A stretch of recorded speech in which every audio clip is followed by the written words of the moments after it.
Welcome to the pause. I want you to take a second and just think of a memory that you trust completely. Right. One of those incredibly vivid experiences that feels absolutely 100% real to you. Yeah. Maybe it's a childhood holiday or the exact conversation you had when you met your best friend. Or even just a very specific, quiet moment from a few years ago that you've held on to. Exactly. You can see the lighting. You can hear the voices. You know exactly how you felt. Got it. And Good. Hold on to that. because today we are taking a deep dive into an absolutely fascinating excerpt from a piece called The Architecture of a Reshaped Past. Specifically a section titled, Did Your Brain Change Your Memory? And okay, let's unpack this. The core shock of this source text is that we trust our memories implicitly because they are ours. Right. They're our past, our story. But the text reveals that they are not the factual, concrete recordings we just assume they are. It is a profound realization, and I want to set the groundwork for our conversation right away here. The goal today isn't to make you suddenly distrust your own mind. No, definitely not. Or to leave you feeling, unmoored from your past. That is not the point of this source material at all. Rather, it's an invitation to foster a deep curiosity about the incredibly strange, highly dynamic way our brains actually process and store the past. Because we tend to think of the brain as this highly organized filing cabinet. Exactly. But as we'll see, the reality is a far more fluid and far more complex than that. I think we really need to start by deconstructing the illusion we all live under, because the text says something right up front that challenges our basic intuition. It says, but memory isn't a recording, it's something stranger. Something stranger. Yeah. I mean, we live in an era of digital perfection. When I take a video on my smartphone, it is locked in. If I film a dog running across a park and I hit play on that video 5 years from now, the dog is the exact same color. The park is the exact same layout. The sky is the exact same shade of blue. It is an immutable file. And intuitively, I think that is exactly how we assume our memories work. We think we are just hitting play on a mental video file. What's fascinating here is why we cling so tightly to that recording metaphor. Why do we? Well, we trust our memories because they feel like direct, unmediated evidence of our own life experiences. When you recall that vivid memory we asked you to think about earlier, you are experiencing the sights and sounds in your mind's eye. It feels authentic. It feels like a documentary playback. Right. But treating our memories like immutable video files sets up a completely false expectation of reality. A smartphone video relies on a digital sensor capturing light and converting it into fixed data points on a hard drive. And the human brain is definitely not a hard drive. No, it was never designed to be a hard drive. But why does it feel so accurate then? Like, if it's not a recording, why am I so certain of what I'm seeing in my head? Because the brain generates a feeling of certainty to help you act on information confidently.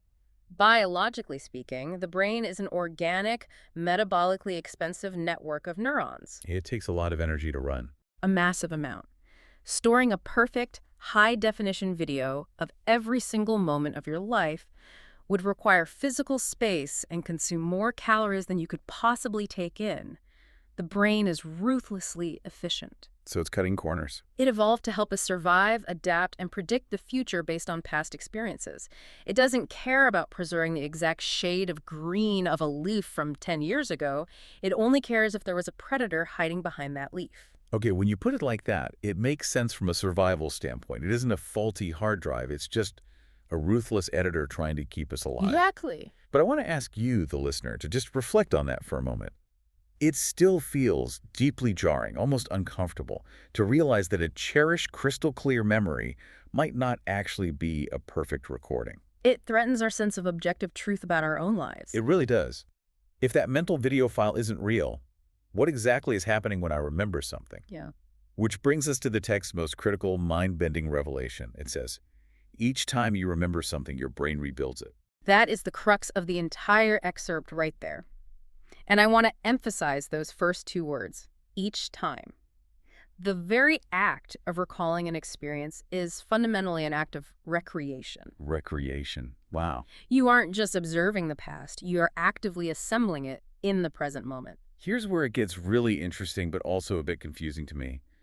If I'm not pulling up a completed file to watch, how is it reconstructing it? How does the brain actually rebuild a moment from scratch? Let's use an analogy. Imagine your memory of an event is a massive, intricate Lego castle. When the event originally happens, you experience it and you build the castle. Okay, I'm with you. But when it comes time to store that memory for the long term, Your brain doesn't put the finished castle on a shelf. It doesn't. No. It breaks it all down into individual Lego bricks. A brick for the smell of the room, a brick for the lighting, a brick for the emotion you felt. And it tosses all those individual pieces into a giant collective bin in your mind. Wait, so the pieces of that specific memory are just swimming around with the pieces of every other memory I have? Essentially, yes. They are stored as distributed neural connections. So years later, when you want to remember that specific event, your brain has to reach into that massive bin, find all those specific bricks, and rebuild the entire castle from scratch. In real time. In real time. Every single time you want to look at it. That is wild. It happens so fast that I don't even notice the construction process. It just feels instantaneous. But if I'm reaching into a giant bin of scattered pieces every single time, how do I know I'm pulling out the right ones? That is precisely the vulnerability of the system, because you are rebuilding that Lego castle using your current brain. My current brain. Yes. A brain that has experienced new things, learned new biases, and is in a specific emotional state right now. The blueprint slightly changes during the construction process. You aren't rebuilding it in a vacuum, you are rebuilding it through the lens of who you are today. So practically speaking, I might reach into the Lego bin and accidentally grab a blue brick for the roof instead of the original red brick. And you don't realize you made a mistake. Right. I just snap it into place, admire the castle, and assume that's how it always looked. Exactly. And the crucial part is what happens next. When you are done reminiscing, you break the castle down and put the pieces back in the bin. Oh, no. Yes. The next time you rebuild it, you are highly likely to reach for that blue brick again, because now the blue brick feels like part of the original design. I've reinforced my own error. You've reinforced the error. This connects beautifully to the title of the piece we're examining, The Architecture of a Reshaped Past. Remembering isn't passive retrieval. It is an active, ongoing architectural build. Which leads us directly into the consequences of this constant rebuilding. The source material outlines exactly what happens over time. It says details can shift, emotions can change, even entire moments can slowly evolve. Let's break that down, starting with the detail shifting. Are we just talking about getting the color of a shirt wrong? Yes, that's the factual drift. These are the physical parameters of the memory. The color of the car that drove by, whether it was raining or just cloudy. Who was standing on the left side of the room versus the right? The little things. Right. Because we are constantly absorbing new information, and because our brain despises a vacuum, it often fills in the gaps of our reconstructed memories with plausible details. So if I can't quite remember the color of the sweater my friend was wearing 10 years ago, Yeah. my brain doesn't just leave a blank space in my visual memory. No, a blank space would feel unnatural. It would alert you to the memory's failure. Instead, your brain might just seamlessly stitch in the color of the sweater they wear most often now, or a color you strongly associate with that friend. And it does this so smoothly that I won't even notice the seam. Exactly. It's plausible gap filling. It's basically doing unprompted special effects on our past. But as jarring as that is, getting a sweater color wrong doesn't really change who I am. But the text doesn't stop at facts. It explicitly says, emotions can change. And I have to push back here. A little facts are one thing, but my feelings are mine.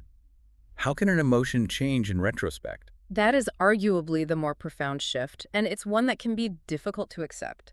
Emotional memory drift means that our feelings about a specific memory are subject to the same reconstructive editing as the physical details. Because I'm rebuilding the Lego castle in the present moment. Exactly. Your current emotional state and your current beliefs act as a filter for the past. Okay, can you give me an example of how that works in practice? Let's say you had a terrible screaming argument with a friend 5 years ago. You felt intense anger and betrayal in that moment. Pretty hard to forget that feeling. You'd think so.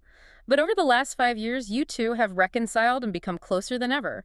When you reach into the Lego bin today to rebuild the memory of that argument, you are doing so with a brain that currently feels deep affection and trust for this person. Ah, so that present-day affection influences the reconstruction. It strongly influences it. Your brain might subconsciously soften the edges of the anger you originally felt. The words spoken might be remembered as less harsh, Or your brain might recontextualize the whole event as a necessary, almost positive turning point in your friendship. Because my brain wants the current story, the we are best friends story, to make sense with the past data. Precisely. It is striving for narrative harmony. The sheer euphoric joy you felt during a past success might be muted if you are currently in a deep depression. Or a humiliating failure might be remembered with a fond chuckle if it eventually led you to a better career. The original emotion is overwritten by the emotional requirements of the present, Yes. which means we are constantly editing our own internal history books to match our current worldview.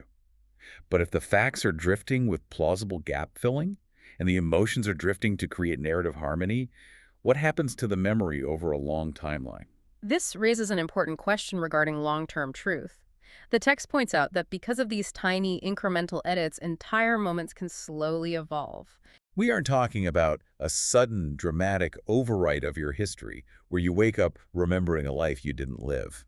No, we're talking about a gradual, almost geological shift over decades. An event that was mildly embarrassing at age 15 might, through decades of being rebuilt and retold as a funny anecdote at dinner parties, evolve into a memory of absolute hilarity by the time you are 40. The underlying event happened, but the moment as it exists in my mind has evolved into something entirely new. Exactly. I think everyone listening can relate to the most classic real-world example of this, the sibling rivalry over childhood memories. Oh, absolutely. You know exactly what I'm talking about. You and your sibling are sitting around a table at a family gathering, and someone brings up a specific event from 20 years ago. Let's say it's the time the family dog knocked over the Thanksgiving turkey. A classic family legend. Right. And you vividly remember the dog jumping up, your dad screaming, the turkey hitting the floor, and being absolutely terrified. But your sibling looks at you like you are crazy and says, "What are you talking about?" Dad wasn't mad, he was laughing. And the turkey didn't even fall off the table, the dog just licked it. And you will both fiercely defend your version to the death. Usually ending in an argument, because it feels like your reality is being attacked. That is the perfect illustration of how complex this architecture really is. You and your sibling experienced the exact same event in the same room. But first, you stored it differently based on your individual perspectives and emotional maturity at the time. A 5-year-old processes a shouting parent very differently than a 10-year-old does. That makes sense. But more importantly, over the ensuing 20 years, you both recalled that memory differently, reconstructed it differently, and applied entirely different emotional filters to it as you grew up. So when my brother insists my dad was laughing, he's not just gaslighting me. Not necessarily. If your brother's overarching present-day narrative of your father is that he was a jovial, easygoing guy, his brain might naturally construct that ambiguous childhood memory to fit that broader, positive narrative. We built two completely different Lego castles out of the same initial pile of bricks. Precisely. Hmm. Neither of you is intentionally lying. You are both just accurately reporting the current architectural state of your reconstructed memories. It is oddly validating to realize that memory isn't a zero-sum game of truth versus lies. But it also brings us to a much heavier, more philosophical part of the text. The source material anchors all of this drifting and shifting back to a very foundational concept. It says right at the beginning, after all, they're your experiences, your past, your story. There's a real weight to that. If we connect this to the bigger picture, we really have to examine what this means for human identity. Our memories are the foundational building blocks of our story. They dictate how we view ourselves, how we relate to others, and how we navigate the world. They tell us what we are good at, who we love, and what we fear. If those foundational blocks are constantly shifting, changing shape, and evolving with every recall, what does that mean for who we are right now? Right. So what does this all mean? If my past is a moving target, am I even the same person I was 10 years ago? It makes me feel a little unmoored. It's a classic philosophical puzzle. Think of the ship of Theseus. Oh, I know this one. If you have a wooden ship, and over the course of 10 years, you replace every single wooden plank, one by one, as they rot, is it still the same ship at the end of the decade? None of the original material remains, Right. but the form and the history are continuous. Exactly. We like to think of our identity as a fixed monument built on the solid bedrock of an unchangeable past. But this text suggests our identity is much more like that ship navigating the ocean, constantly replacing its own planks as it sails. I love that connection. And, reflecting on the text, it implies that our story isn't a published history book sitting on a shelf with ink that has long dried. It's a living document. The living Yeah. document. That's a great way to frame it. It's an open word processor file with a blinking cursor, and the brain is quietly going back and making little edits to Chapter 1, even as we are actively living Chapter 10. And we shouldn't view that as a defect. The reconstruction of memory is a highly adaptive process. It allows our narrative to remain coherent even as we ourselves fundamentally change. So the brain isn't malicious in its editing. Not at all. It is trying to protect you and help you make sense of the world. It allows you to heal from trauma by slowly taking the sharp edges off painful memories. It allows you to build confidence by slightly amplifying your past successes. Because if we were forced to always experience the past exactly as raw, unedited, and emotionally chaotic as the moment it originally happened, we might never be able to move forward. So the shifting architecture is actually what allows us to grow. That completely reframes the whole concept. But of course, that leaves us with a profound paradox regarding the objective truth of our own lives, which brings this whole deep dive to its climax. The source material ends with an unresolved, lingering question that really stops you in your tracks. It asks, are you remembering what happened, or the last version your brain created? Let's synthesize exactly what we've unpacked today to truly understand the weight of that final question. We started by dismantling the illusion of the mental recording device, exposing the comforting myth that our memories are immutable video files.